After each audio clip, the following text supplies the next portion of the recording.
தமிழகம் எங்கும் Max Gold cash for your gold. Max Gold நீங்க தங்க மட்டும் இல்லைங்க, பிளாட்டினம், டைமண்ட், சில்வர், ரூபினி எதை வேணாலும் விற்கலாம். உங்களுக்கான பணம் ரொக்கமா கையிலயோ இல்லைன்னா பேங்க் அக்கௌண்ட்லயோ உடனடியாக செலுத்திடுவாங்க. மார்க்கெட் மதிப்பை விட 100 ரூபாய் ஒரு கிராமுக்கு உங்களுக்கு கூடுதலா கிடைக்கும். தமிழ்நாடு முழுக்க டோர் ஸ்டெப் சர்வீஸும் இவங்க ப்ரொவைட் பண்றாங்க. உங்களுக்கு கோல்ட விற்கணும்னு அதுக்கு ஒரே ஒரு பெஸ்ட் பிளேஸ் மேக்ஸ் கோல்டு தான். கால் 04445454545. வணக்கம். Big topic with Karthik Mayakumar.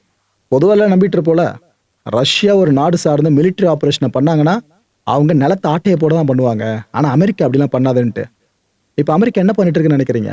இதை நான் சொல்லலை, டொனால்ட் ட்ரம்பே சொல்லியிருக்காரு. கிட்டத்தட்ட அவர் ஒத்துக்கிட்டு இருக்காரு, ஒப்புதல் வாக்குமூலத்தை கொடுத்துருக்காப்புல. இதை பற்றி இந்த கான்ஃப்ளிக்டை பற்றி தான் பல விஷயங்கள் பார்க்க போகிற நிகழ்ச்சிக்குள்ள போகலாம்.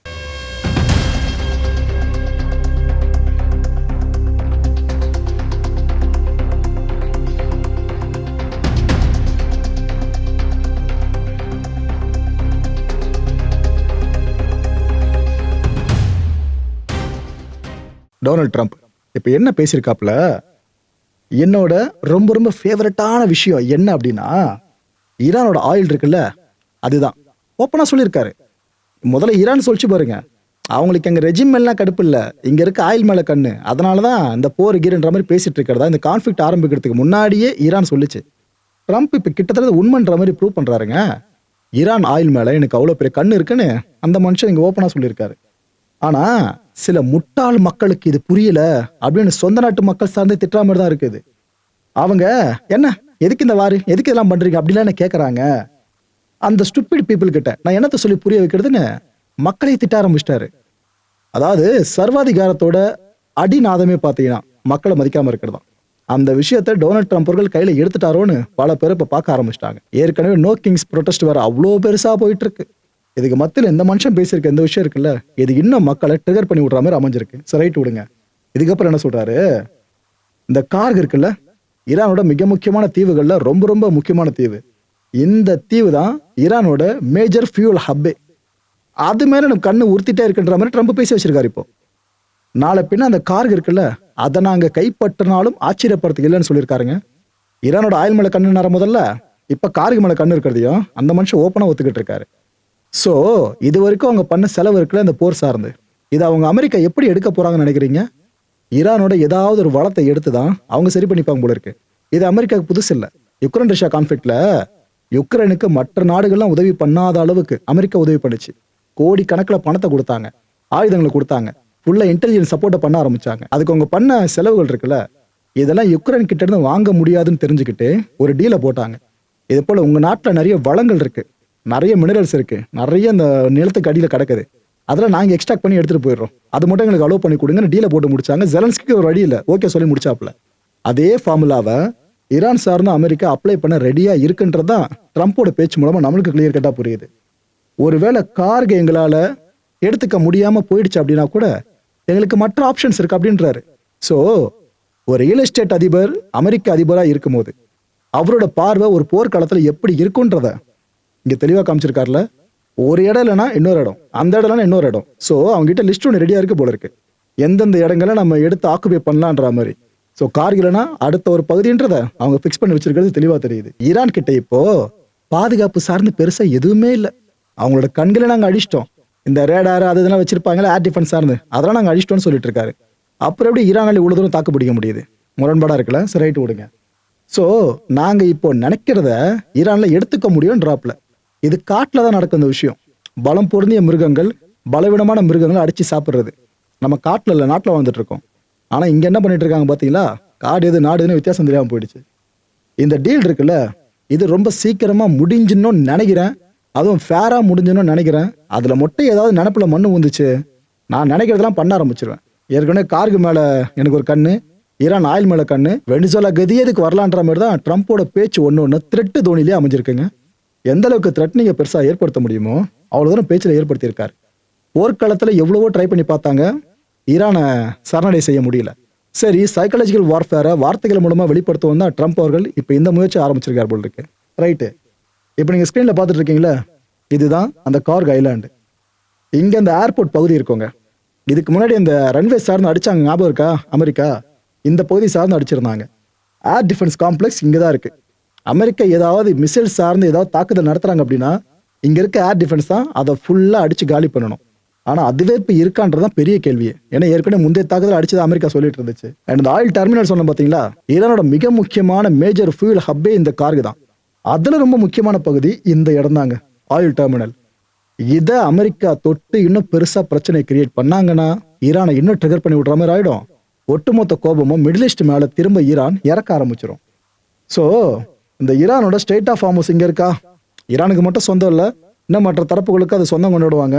ஆனா இந்த வளையிற பகுதி இருக்குல்ல, அது சார்ந்த இவ்வளவு பிரச்சனையும். இங்க இருந்து இடதுபுறத்துல இங்க ஒரு சின்ன பாக்ஸ் தான் உங்களுக்கு, இங்க அமைஞ்சிருக்கிறது அந்த கார்கு ஒரு குட்டி தீவுங்க. இது சார்ந்துதான் டொனால்ட் ட்ரம்ப்போட கண்ணு இப்ப அவ்வளவு பெருசா விரிய ஆரம்பிச்சிருக்கு, எனக்கு வேணும் அப்படின்ட்டு. ஏற்கனவே வல்லரசு நாடா இருக்காங்க, அவ்வளோ பெரிய பெரிய முதலாளிகள் ஃபுல்லா சூழ்ந்த நாடு, உலகத்தோட பெரிய பெரிய கம்பெனிஸோட ஓனர்ஸ் இருக்கிற நாடு, பணத்துல கொழிக்கிற நாடு, சர்வதேச சந்தையில ஃபுல்லா ட்ரேடு நடத்துறது அவங்களோட காசுல தான், டாலரை பேஸ் பண்ணி தான். இவ்வளோ இருந்தும் நில ஆசை விட்டு போக மாட்டுது பாத்தீங்களா? கேட்டா என்ன சொல்லுவாங்க, நீங்க இப்ப இருக்கிறதுக்கான அமெரிக்கா பத்தி யோசிக்கிறீங்க, அமெரிக்காவை நான் ஃபியூச்சர் யோசிச்சுட்டு இருக்கேன், ஒரு 50-100 வருஷத்துக்கு அப்புறம் அமெரிக்கா சிறப்பா இருக்கும் நான் செய்யற வேலையாலன்ட்டு இப்படி சப்பக்கட்டு கட்டுவாங்க. அச்சு புடுங்கி சிறப்பா வாழ்ந்து என்ன பிரயோஜனம் அது? குவாலிஃப், ஈரானோட பார்லிமெண்ட் ஸ்பீக்கர், இவர் இப்ப என்ன சொல்லியிருக்காருன்னா, அமெரிக்கன் சோல்ஜர்ஸ்லாம் இங்க வரணும்னு எதிர்பார்த்துக்கிட்டு இருக்கேன். அவங்க சொல்லிட்டே இருக்காங்க, இன்னும் அந்த அமெரிக்கன் சோல்ஜர்ஸ் கிரவுண்ட் இன்வெஸ்ட் பண்ண மாட்டாங்க ஈரானுக்குள்ள, நான் காத்துக்கிட்டு இருக்கேன், அவங்கள இங்க ஈரான் மண்ணை அவங்க மிதிக்கிறத நான் பார்க்கணும்னு காத்துக்கிட்டு இருக்கேன். அப்படி மிதிச்சவங்க திரும்ப போகலாம் முடியாது. இந்த விஷயத்தை ஓப்பனா சொல்லியிருக்காரு. ஈரானோட ஃபாரின் மினிஸ்டர் அப்பாஸ் இருக்கார்ல, அவர் இதுக்கு முன்னாடி என்ன ஸ்டேட்மெண்ட்டை விட்டாரோ, குவாலிஃபும் அதே ஸ்டேட்மெண்ட்டை தான் விட்டுருக்காப்ல. இப்போ எங்களோட ஃபோர்ஸஸ் இன்னும் ரெடியாக தான் காத்துக்கிட்டு இருக்கு இந்த அமெரிக்கன் சோல்ஜர்ஸை ஃபேஸ் பண்ணுறதுக்காக, ஃபேஸ் டு ஃபேஸ் பண்ணுறதுக்காக. நாங்கள் ஒரு காலமும் கிவ் அப் பண்ணவே மாட்டோம், தொடர்ந்து நாங்கள் அடிப்போம். நீங்கள் 10 அடி அடிக்கிறீங்களா, திரும்ப நாங்கள் 20 அடியை கொடுப்போன்ற மாதிரி தான் அவர் இங்கே சொல்லியிருக்காரு. இந்த எதிரிகள்லாம் பேச்சுவார்த்தைன்னு சொல்லிட்டு கிரவுண்ட் இன்வேஷனுக்கு பிளான் பண்ணிட்டு இருக்காங்க. யார் சொல்றா? குவாலிஃப் சொல்றாப்ல. பேச்சுவார்த்தை போச்சுன்னா பேச்சுவார்த்தை மட்டும் தானே போகணும், இன்னொரு பக்கம் ப்ரெஷரை பில்ட் பண்றோன்ட்டு கிரவுண்ட் இன்வேஷன் வேற பிளான் போட்டுட்டு இருக்கீங்க. அமெரிக்கா அந்த 15 பாயிண்ட்ஸ் அடங்கிய லிஸ்ட்டை கொடுத்தாங்கல்ல, அதுல ஈரானுக்கு ஃபேவரான விஷயங்கள் இருக்கணும். அது இருந்தாதான் அந்த டீல் ஃபைனல் ஆகுன்ற விஷயத்தையும் அவர் இங்க சொல்லியிருக்காரு.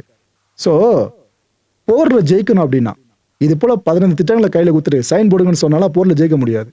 அதுக்கான தகுதி இருக்கணும்ன்ற மாதிரி தான் அந்த மனுஷன் பேசி வச்சிருக்காரு. குவாலிஃபோட ஸ்டேட்மெண்ட் பாத்தீங்களா? அடுத்து ஒட்டுமொத்த ஈரான் அரசோட ஸ்டேட்மெண்ட் இப்ப சொல்லிடுறேன். அமெரிக்கா, இஸ்ரேல் இந்த 2 தரப்பும் தான் இந்த போர் ஆரம்பிச்சாங்க. நான் சொல்லலைங்க, ஈரான் அரசு சொல்லுது, அவங்க ஆரம்பிச்சாங்க 2 பேரும் சேர்ந்து. ஸோ நாங்க போடுற கண்டிஷன்ஸ் இருக்குல்ல, அதை அமெரிக்கா ஒத்துக்கிட்டு தான் ஆகணும். ஏன்னா இவங்களே பிரச்சனை ஆரம்பிச்சு விட்டு இதைத்தான் பண்ணுவது பண்ண முடியாதலாம் அவங்க சொல்லக்கூடாது. இந்த நெகோசியேஷன்ல நாங்க எதிர்பார்க்கிறது சில விஷயங்கள் இருக்கு. அதுல ரொம்ப ரொம்ப முக்கியமானது 3 விஷயங்கள். அதுல முதல்ல காம்பன்சேஷன். இது வரைக்கும் ஈரான்ல ஏற்பட்ட நீங்க ஏற்படுத்திய சேதங்கள் இருக்குல்ல, அதுக்கான இழப்பீடை கொடுத்துருங்க. 1. 2வது, ஹார்மோஸை யாருக்கும் விட்டு தர மாட்டோம், அது எப்பவுமே ஈரானுக்கான பகுதி தான், ஈரான் தான் ஃபுல்லா அதை கண்ட்ரோல் பண்ணும், இந்த விஷயத்த அஷூர் பண்ணிடணும். 3வது, இது வரைக்கும் பல வருஷங்களா ஈரான் மேல சாங்ஷன்ஸா போட்டிருக்கீங்களா, அது எல்லாத்தையும் தூக்கிடுங்க, ஒரு சாங்ஷன் மிச்சம் இருக்கக்கூடாது. இது 3த்துக்கு நீங்க ஓகே சொல்லிட்டீங்கனாலே இதுக்கப்புறம் ஒரு கண்டிஷன்ஸா ரொம்ப ஈஸியான கண்டிஷன்ஸ் தான் உங்களுக்கு, அது பிரச்சனை இல்லை.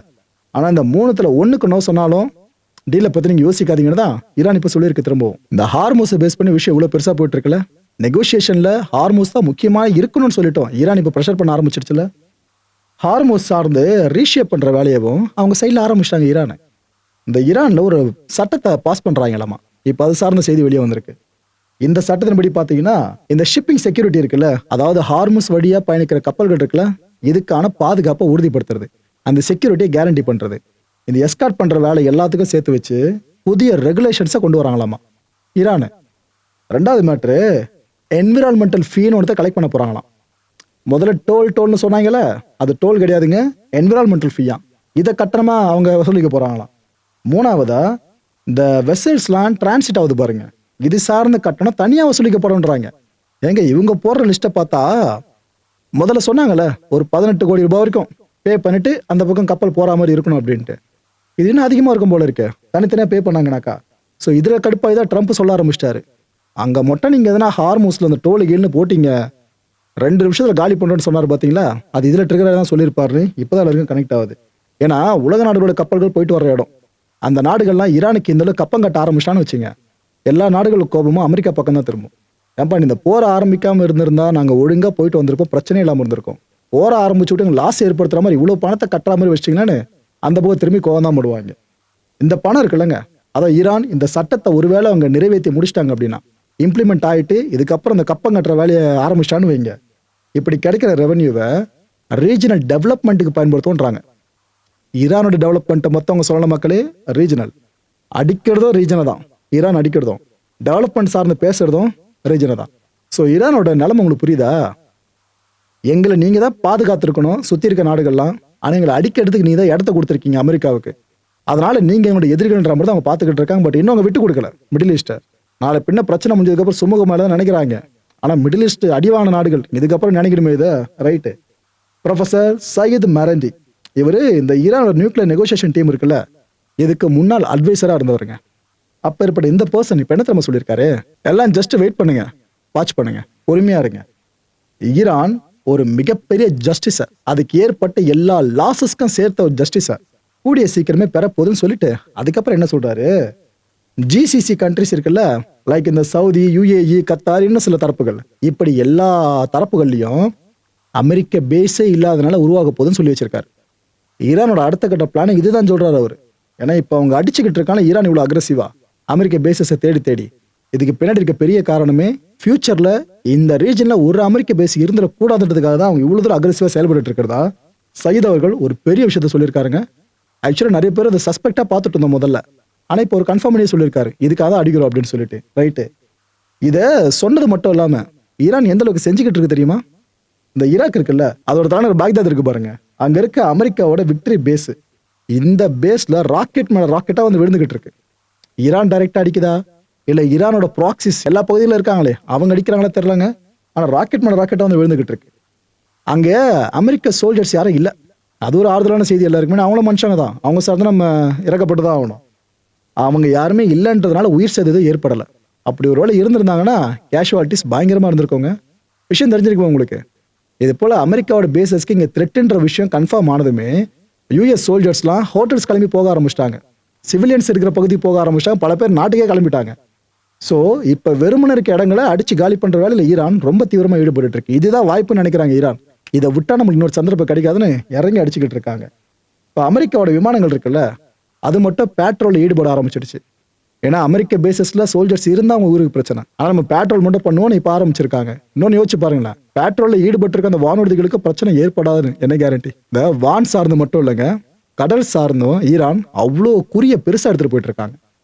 உதாரணத்துக்கு ஒமான் போர்ட் இருக்குல்ல, அதை தொலைவில் வச்சு ஈரான் ஒரு அட்டாக்கை பண்ணணும்னாக்கா அது எவ்வளவு ரிஸ்கான ஒரு விஷயம். அதை பண்ணிருக்காங்க. இப்போ ஒரு மிலிட்டரி சப்போர்ட் வெசலுங்க இதை அடிச்சிருக்காங்க, அது சார்ந்த காட்சி வரை இப்போ வெளியிட்டு இருக்காங்க. கரும்புகை சூழுது பாருங்க அங்க.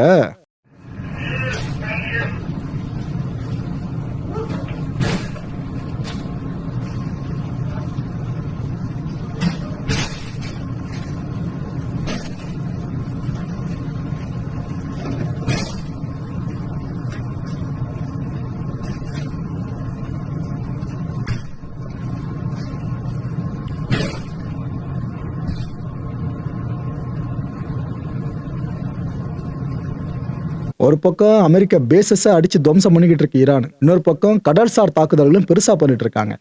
இல்ல இன்னொரு பக்கம் இஸ்ரேலையும் விட்டு வைக்கல, அவங்க அடி அடி நடிச்சுக்கிட்டு இருக்காங்க இஸ்ரேல. இந்த நியட் ஹவாக் இண்டஸ்ட்ரியல் ஜோன் இருக்குல்ல சதன் இஸ்ரேல்ல, அங்க சடனா நெருப்பு பரபரபரன்னு பத்தி எரிய ஆரம்பிச்சிருச்சு. ஏன்னா இது இவ்வளவு பெரிய ஆக்சிடென்ட் பட்டுலாம் நடக்காது, சம்திங் ஃபிஷ்ஷா இருக்குன்னு எல்லாருமே சஸ்பெக்டா பார்க்க ஆரம்பிச்சாங்க. ஏன்னா இந்த ஃபயர் ஃபைட்டர்ஸும் அவ்வளோ போராடுறாங்க, அவ்வளோ சீக்கிரம் நெருப்பு அணைய முடியல, அவ்வளோ தூரம் பெருசா போய்கிட்டு இருக்கு இந்த பிளேஸ். என்ன தெரியுமா முதல்ல ரிப்போர்ட் பண்ணப்படுச்சு இந்த விஷயம் சார்ந்து? ஹசார்டஸ் மெட்டீரியல்ஸ் இன்சிடென்ட்னு சொன்னாங்க. உள்ளுக்குள்ள இந்த எளிதில் தீப்பற்றிக்கக்கூடிய பொருட்கள் இருக்கிறது, அது போல மெட்டீரியல்லாம் உள்ள இருக்கு, ஆபத்தான பொருட்கள் தான், அதெல்லாம் இப்படி ஆனதுனால இது போல விபத்து ஏற்பட்டிருக்குன்னு சொன்னாங்க. ஆனா இப்ப ஐடிஎஃப் சைட்ல என்ன தெரியுமா அவங்க சஸ்பெக்டா பாக்குறாங்க, ஒருவேளை மிசைல் ஹிட் பண்ணி தான் அது நடந்திருக்கலாம்னு பார்க்க ஆரம்பிக்கிறாங்க. அது எப்படிங்க ஏர் டிஃபென்ஸை தாண்டி உள்ள வந்திருக்குன்னு கேட்டீங்கன்னா, அது மிசைல் தானா ட்ரோனா என்னன்னே தெரியல, சம்திங் இது போல ஃபிஷ்ஷா ஒன்று நடந்திருக்கலான்ற மாதிரி ஐடிஎஃப் இப்போ ஒரு சஸ்பெக்டை முன்வைக்க ஆரம்பிச்சிட்டாங்க. இது தெரிஞ்சிடும் சில மணி நேரங்களில். ஈரான் கிளைம் பண்ணிடுச்சு அப்படின்னா அவங்க பார்த்த வேலையாக இருக்கும், எனக்கு லிட்டரலாக உலக மக்களுக்கு தெரிஞ்சிடும். இதில் இந்த பிலிப்பைன்ஸ் இருக்குல்ல, இப்போதைக்கு மிடில் ஈஸ்ட் கிரைசிஸால அதிகப்படியாக பாதிக்கப்பட்டிருக்க நாடுனா பிலிப்பைன்ஸ். ஸ்ரீலங்கா இருக்குல்ல, அவங்க செகண்ட் இடங்க இப்போ பாதிக்கப்பட்டிருக்கிறது இந்த மிடில் ஈஸ்ட் கிரைசிஸால. இந்த பிலிப்பைன்ஸோட இந்த one and only oil refinery, Bertrand corporation சொல்லுவாங்க. இவங்க ரஷ்யா கிட்ட இருந்து 2.5 மில்லியன் பேரல்ஸ் ஆஃப் க்ரூட் ஆயில வாங்கியிருக்காங்க. அவங்களுக்கு இது பெருமூச்சு ஆக்சுவலா. இவ்வளோ நாளா வருமா வராதா, கிடைக்குமா கிடைக்காதான்னு வெயிட் பண்ணிட்டு இருந்தாங்க. நல்ல வேலையா ரஷ்யா கடைக்கண் பார்வைப்பட்டு அவங்களுக்கு இந்த க்ரூடு வந்திருக்கு. இந்த சிச்சுவேஷன் இப்போ பிலிப்பைன்ஸ்ல என்ன தெரியுமா, எக்ஸ்ட்ரீம் நெசசிட்டின்றாங்க. அதாவது எமர்ஜென்சி டிக்ளேர் பண்ணுவாங்கல்ல, இது அதை விட ஒரு படி மேலே. அவ்வளோ தூரம் தேவை இப்போ அந்த மக்களுக்கு தேவை இந்த க்ரூட் ஆயில் அப்படின்றது. ஸோ ஒரு வழியா இந்த ரிஃபைனரி சாணி வந்துருச்சா, இதுக்கப்புறம் ரிஃபைனிங் ப்ராசஸ் ஆன் பண்ணி அதுக்கப்புறம் என்னென்ன பை ப்ராடக்ட்ஸ் பெற முடியுமோ பெறுவாங்க. இப்போ அடுத்த கட்டமாக அதுதான் போவோம். ஏற்கனவே பிலிப்பைன்ஸ்ல இந்த ஃபியூயல் பிரைஸ் இருக்குல்ல, அது டபுள் ஆயிடுச்சு. யோசிச்சு பாருங்க, நம்ம ஊர்ல ஃபியூயல் பிரைஸ் டபுள் ஆனால் நம்ம எப்படி ரியாக்ட் பண்ணுவோன்னு. 100 ரூபாய்க்கு போடுற ஒரு லிட்டர் பெட்ரோல் 200 சொன்னா நம்மளுக்கு எவ்வளோ வயிறு எரியும். இதே வயிற்றுச்சு தான் அங்கே இருக்க மக்களுக்கும். இதில் இன்னொரு கொடுமை என்னன்னாக்கா, இது வரைக்கும் ஏறினது பத்தாதுன்னு வேலை இன்னும் ஏற போதாமா. இப்போ ஒரே ஒரு ஷிப்மெண்ட் மட்டும் தான் வந்திருக்கு. இதை வச்சு அவங்க ஒன்றும் பெருசாக பண்ண முடியாது. அடுத்தடுத்த ஷிப்மெண்ட்ஸ் எதுவும் நடக்கலனாக்கா பிலிப்பைன்ஸ் நிலைமை ரொம்ப ரொம்ப அதில் பாதாளத்துக்கு போயிடும். ஆக்சுவலாக பிலிப்பைன்ஸில் ஒரு நாளைக்கு டீசலை எந்த அளவுக்கு நம்ம கன்சியூம் பண்ணுவாங்க, 2,01,927 பேரல்ஸ் ஆஃப் டீசலை அவங்க கன்சியூம் பண்ணுவாங்க. இந்த அளவுக்கு மேசிவாக நீட் இருக்கும் போது உங்களுக்கு பெருசாக உள்ள வரத்தே இல்லைனாக்கா ரொம்ப கஷ்டம் மக்களே. எங்கேயோ நடக்கிறதுனா நினைக்காதீங்க, நாளைக்கு நமக்கும் இந்த நிலைமை வரலாம். இந்த கான்ஃப்ளிக்ட் பெருசாக போயிட்டே இருந்துச்சுன்னா. இந்த ஈரான்ல இப்போ நம்ம சொல்கிறாங்க, எங்க பிரச்சனை எங்களுக்கும் அவங்களுக்கும், அவங்க எங்கள் மக்களை ரொம்ப ரொம்ப தொட்டுக்கிட்டு இருக்காங்க. இது வரைக்கும் 94,000 சிவிலியன் ஃபெசிலிட்டிஸ் அடிச்சிருக்காங்க. 94,000 600 ஸ்கூல்ஸை டேமேஜ் பண்ணியிருக்காங்கன்னு அவங்க ஒரு பெரிய லிஸ்ட்டை ப்ரிப்பேர் பண்ணி வெளியிட ஆரம்பிச்சிட்டாங்க. இன்னொரு பக்கம் இஸ்ரேல் கிட்ட ஈரான் கிட்ட கேட்டால் அவங்க என்ன பதில் சொல்லுவாங்க, நாங்கள் எங்கே அடித்தோம், ஈரானே மிஸ்ஃபயர் பண்ணிச்சு அப்படின்ட்டுருவாங்க. சரி ரைட்டு, இந்த கான்டென்ட்டை பொறுத்தவரைக்கும் நாமெல்லாம் சிந்திக்க வேண்டியது ஒரே ஒரு விஷயம் தான். மக்களோட உயிர் இருக்குல்ல, இதை மதிக்காத தலைவர்களாக இருக்க வாய்ப்பு இருக்குன்னு நினைக்கிறீங்களா? அடுத்த நிகழ்ச்சி சந்திக்கலாம். நன்றி, வணக்கம். தமிழகம் எங்கும் Max Gold, cash for your gold. Max Gold நீங்க தங்க மட்டும் இல்லைங்க, பிளாட்டினம், டைமண்ட், சில்வர், ரூபினி எதை வேணாலும் விற்கலாம். உங்களுக்கான பணம் ரொக்கமா கையிலயோ இல்லைன்னா பேங்க் அக்கௌண்ட்லயோ உடனடியாக செலுத்திடுவாங்க. மார்க்கெட் மதிப்பை விட 100 ரூபாய் ஒரு கிராமுக்கு உங்களுக்கு கூடுதலா கிடைக்கும். தமிழ்நாடு முழுக்க டோர் ஸ்டெப் சர்வீஸ் இவங்க ப்ரொவைட் பண்றாங்க. உங்களுக்கு கோல்ட விற்கணும்னு அதுக்கு ஒரே ஒரு பெஸ்ட் பிளேஸ் மேக்ஸ் கோல்டு தான். கால் 04445454545. என் நண்பர் மாயம் ஸ்டுடியோஸ் நேயர்களே, மாயம் பக்தின்னு ஆன்மீகத்துக்காக பிரத்யேகமா ஒரு சேனலை கொண்டு வந்திருக்கோம். மறக்காம சப்ஸ்கிரைப் பண்ணி அந்த சேனலுக்கு உங்களோட ஆதரவை மனப்பூர்வமாக தெரிவிங்க. வணக்கம் மாயம் ஸ்டுடியோஸ் நண்பர்களே. மாயம் ட்ரெண்ட்ஸ் அப்படின்ற ஒரு புதிய ஃபேஸ்புக் பேஜை ஓப்பன் பண்ணியிருக்கோம். நீங்கள் யூடியூப்பில் பார்த்துட்டு இருக்கீங்களா நம்மளோட கான்டென்ட்ஸ்லாம், இதெல்லாம் விட ஒரு படி மேலே ரொம்ப கிறிஸ்பாகவும் ரொம்ப சூப்பராகவும் நிறைய கான்டென்ட்ஸ் உங்களுக்கு இந்த பேஜில் காத்துட்டு இருக்குங்க. ஸோ உடனடியாக ஃபேஸ்புக் பிளாட்ஃபார்ம் போங்க, மாயம் ட்ரெண்ட்ஸ்னு டைப் பண்ணி சர்ச் பண்ணி நம்ம பேஜை ஃபாலோ பண்ணுங்கள். அப்படியே நம்ம சேனலையும் நீங்கள் சப்ஸ்கிரைப் பண்ணிட்டீங்க அப்படின்னா இன்னும் நிறைய புது புது கான்டென்ட்ஸை உங்களுக்காக ப்ரொடியூஸ் பண்ணி கொடுத்துக்கிட்டே இருப்பாங்க. நீங்கள் பண்ணுற ஒவ்வொரு சப்ஸ்கிரிப்ஷனும் எங்களுக்கு பெரிய மோட்டிவேஷனாக அமையும்.